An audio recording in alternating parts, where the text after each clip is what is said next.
नमस्कार friends, welcome to our channel Odia सिलाई शिक्षा। आज वीडियो रे आमे बुझिबा गोटे थरक रे जो आमे डबल कटोरी ब्लाउज काटी थाउ कटोरी चौड़ा रे जेतबे डायरेक्ट फॉर्म रे आमे काटू एकाथरे तो सिलाई मार्जिन रेडी माप रे कटोरी चौड़ा थिले आमे केते मार्जिन नै कि काटिबा केमती जानिबा आ कोन पे से मार्जिन नबा सेटा मध्य जानिबा। तबे आरंभ करिबा। डबल कटोरी ब्लाउज रो ड्राफ्टिंग एठारे मु करि नैची जोटा आमे गोटे थरक रे बाहर कर थाउ कटोरी दुईटा कटोरी के आमे सेकेंड टाइम आउ बड़ करबा पड़िबोनी गोटे थर रे केमते हेई परिबो तो सेही फार्मूला हिसाब रे एठारे मु ड्राफ्टिंग करि नैची ता सहित एठारे किछि आंसर मध्य लिखि नैची वीडियो लंबा न होबा पई। तो एबे बुझिबा। तो एठारे क्वेश्चन थिला जे एकाथरे काटिले आमे कटोरी चौड़ा सिलाई मार्जिन फर्स्ट बुझंतु जोटा कि कटोरी चौड़ा आमे कहि थाउ तो को जगहटा एठी बुझिबा। कटोरी चौड़ा आमे कोटा कहूचे ना देखंतु एठू एतिके आमे कोन कहि थाउ ना कटोरी रो चौड़ा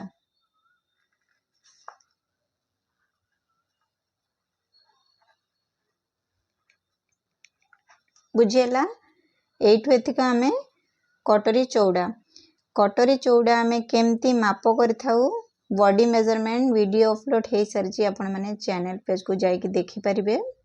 बुझेला। तो ए ड्राफ्टिंग रो बुझेली एटारे मु कटोरी चौड़ा आमे काको कहूचे तो आमे सिलाई मार्जिन नै थाउ तो देखंतु चारि पटरु टक्स 0.5 उठाइले माने ए ऊपर को ए तळ को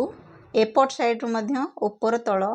जोटा हमर टक्स काढी थाउ जदी 0.5 हुए मींस एठी 0.5 हुए ए चारि साइड जाको सब गुडा को जदी एठी 0.5 रुहे ताहाले एठारे कटोरी चौड़ा बुझेला आपनकर जेतिकी रेडी थिबो मने करो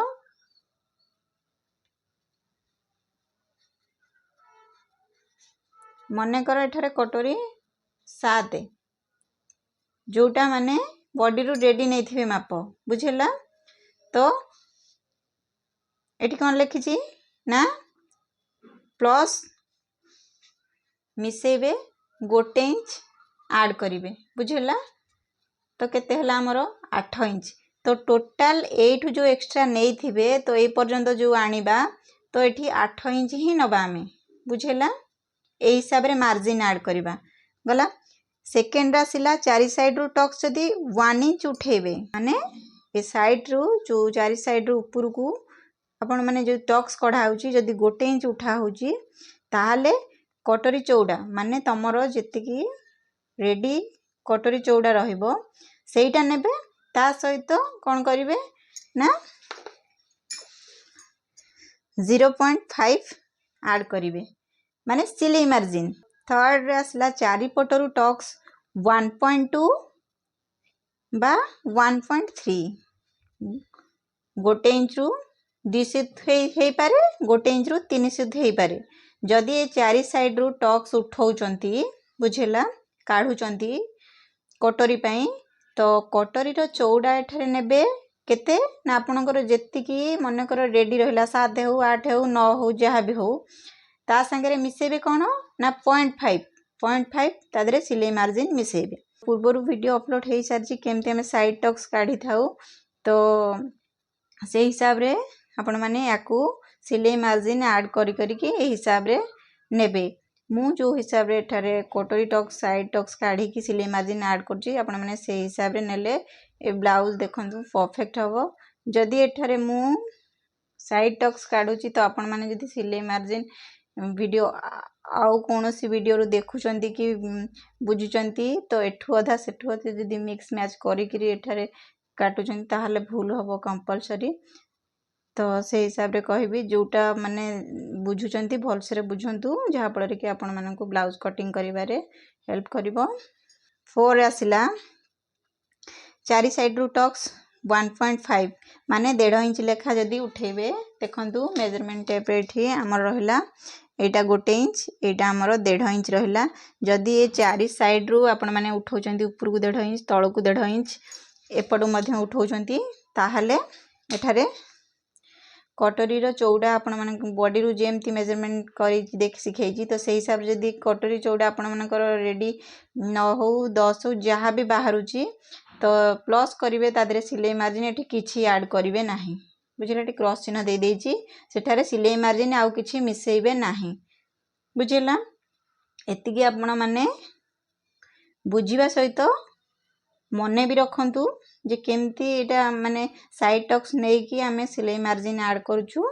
ये भी गोटे मुख्य कारण कटोरी शेप खराब हबार आपण माने सिलाई मार्जिन मन इच्छा जदि अधिक नौचंती तो कटोरी शेप बढ़ी पारे कमी मध्यम पारे तो सेही हिसाब रे कटोरी रो शेप मध्यम खराब ही थाए तो याको मध्यम भलसरे बुझंतु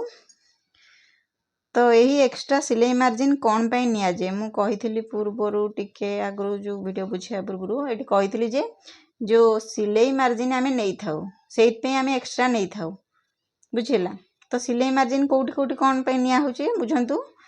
फर्स्ट हैला समुदाय टोटल हमकु सिलाई मार्जिन 1 इंच दरकार होई बुझिला जो कटोरी सिलाई पे हमकु 1 इंच सिलाई मार्जिन दरकार होई को जगारु ना देखंतु एठारे हुक पट्टी पई अध इंच जीवो कटोरी सहित एस पट्टी जॉइंट देखंतु एठी बुझै नउची जते बेले आमे एटा रहिला हमरो हुक साइड बुझेला तो एटा हमर रहिला कोन ना बुझंतु भलसरे तो एटा हमरो एस पट्टी एटा हमरो कटोरी कटोरी एस पट्टी जते जॉइंट हबो तो हमरो एठु मध्य कोन हबो ना हाफ इंच चली जीवो अध इंच 1 इंच कटोरी बाहर लागी नहीं हमरो सिलाई मार्जिन कटोरी पई 1 इंच दरकार होउची तो एटी बुझी पारले तो एटी केमती सिलाई मार्जिन कोन पई दरकार हे बुझी पारले आपण मानक मन रे गोटे क्वेश्चन पुणी आसीबो जे मु एठार तो 1 इंच सिलाई मार्जिन कहली तो कोनोसी जगह रे मु एठारे गोटे नेची कोनोसी जगह रे एठी अधा नेची को जगह रे जमा भी सिलाई मार्जिन एंती केमती हला तो सेटा एबे क्लियर हबा डिटेल्स रे वीडियो सहित जोड़ी हेकि रहंतु तो मु जो सिलाई मार्जिन ऐड करछि हमर 1 इंच दरकार होउथला तो एठारे को जगह रे निया होनी कोन पे अध इंच निया होची कोन पे 1 इंच निया होची तो आधरु मु एटा बुझेबी देखंतु 4 नंबर टा बुझेबी जो 1.5 इंच उठे कि हमें केमती कटोरी चौड़ा नौचे तो एठी केमती कि सिलाई मार्जिन नबानी बुझिला तो सेटा बे बुझिबा तो देखंतु प्रथम एठारे मु फर्स्ट कटोरीटा बुझेबी एठा नेगी टक्स बाहर करके तो एठारे मोर मने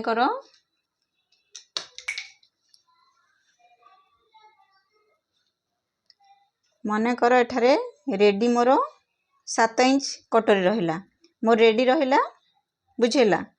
तो एठारे मु एक्स्ट्रा नौ नाही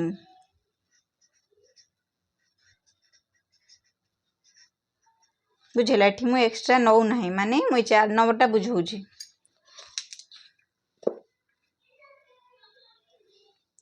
तो एठु एतिक मु टाणी नेची बुझेला तबे टक्स उठेबा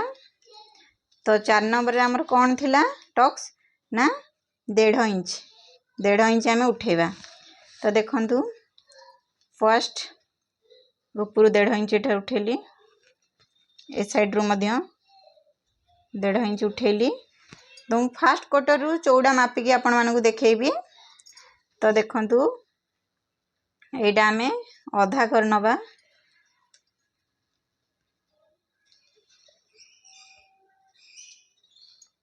ये आधा ही गला तबे कटोरी शेप दे नबा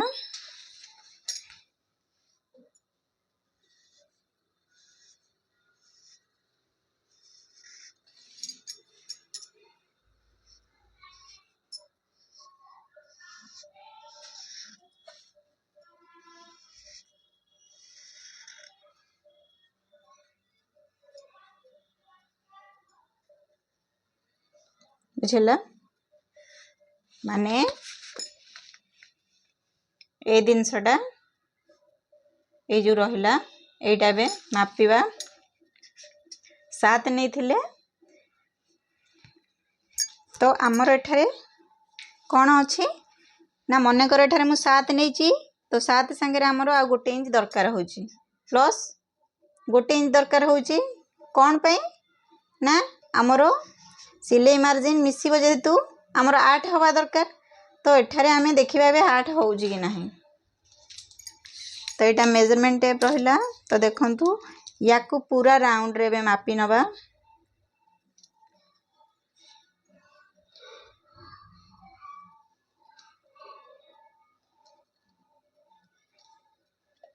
देखंतु आपनको सामना रे ठरे प्रूव हबो तो केते आसला केते आसला 8 इंच रे छुईला कि नाही 8 इंच छुईला तो आमर एठारे दरकार होची केते 7 इंच संगे आमर 1 इंच सिलाई मार्जिन कोन पे ना हुक साइड रे जीवो कटोरी साइड जेते बेले जॉइंट हवा आमर एस पट रे आमर 1 इंच सॉरी हाफ इंच दरकार हबो तो 1 इंच दरकार तो एठारे मु प्लस करके लिखि देली जे आमर 8 इंच दरकार तो एठारे मु केते नै थिली जेते बेले कटोरी रो आमे शेप नै थिले केते नै थिले देखंतु आपण गोटे 7 नै थिली बुझेला एठी मु 7 इंच नहीं थिली बुझिला तो एठारे बुझंतु जे तो 7 इंच थिला एठी केमती 8 इंच हैला तो देखंतु एठारे जो 1.5 एपटू 1.5 जो उठा हला तो ये जो उठा हला एठी हमरो जेतिकी थिला सीधा गारो सेतिकी रहिला तो जेहेतु आमे टॉक्स काढुचे जेतेबेले एटा गोले से पास जाउची तो आरो चौड़ा बढ़ी जाउची बुझिला तो से हिसाब रे हमकू सिलाई मार्जिन मध्ये ऐड करबा को पड़िबो बुझिला देखंतु एटी क्रॉस मारिची हमकू किछि सिलाई मार्जिन दरकार नै मु एठारे रेडी 7 इंच मने कर नै थिली किछि भी ऐड करनी सिलाई मार्जिन जदी हमकू दरकार थांदा एठी मु अधिक नै थांदी एठारे मु नेइनी कोन पे ना एठारे मु 1.5 चारि साइड रु जेहेतु हम उठेबा एटा फर्स्ट कटर देखैजी मु दी साइड रु उठैजी तळकू जो कटर काटिबा हमें सेम 1.5 तळकू डाउन करबा बुझिला तो से हिसाब रे एठारे हमकू आ सिलाई मार्जिन दरकार पड़िबोनी जेहेतु एटा हमर अधिक रहिला तो से हिसाब रे एठू ए चौड़ा रु हमकू कोन हला ना 8 इंच बाहरी गलानी ऑलरेडी तो हमर 7 इंच दरकार होउची ए साइड रु हमर आधा इंच बाहर जीवो आधा इंच 1 इंच बाहर जीवो सिलाई मार्जिन एबे बुझी पाले तो से हिसाब रे एगुडा को मु सब हिसाब करके लेखि नै छी आपण माने याकू घोसी परिबे बुझी की मने मध्य रखी परिबे तो ए हिसाब रे आपण माने जदी नौछंती तो देखंतु ब्लाउज जो कटोरी रो शेप रहूची तो आउ शेप खराब होबनी परफेक्ट फिटिंग रहिबो एगुडा को सब आपण माने मेजरमेंट करके देखि परिबे चेक करके देखि परिबे आपण मानकर कटोरी साइज जेति की रहिथिबो तो जदि ब्लाउज काटुचंती ता सहित सेमती से हिसाब रे केते हम साइड टक्स उठेबा से हिसाब रे एठारे सिलाई मार्जिन मु ऐड करिछि तो आपण माने एटा घरे आपण माने ट्राई करके देखि परिबे केमदी होउछि कि नाही तो जदि आपण माने ए वीडियो रु किछि भी डाउट रहिला कि बुझी पालेनी तो आपण माने कमेंट बॉक्स रे आपण मानकर क्वेश्चन लिखंतु तो से वीडियो को मु आउथरे आनिबा को चेष्टा करबी से ए टॉपिक ऊपर तो आज वीडियो को एठी रखुची पुणी देखा नेक्स्ट वीडियो रे धन्यवाद।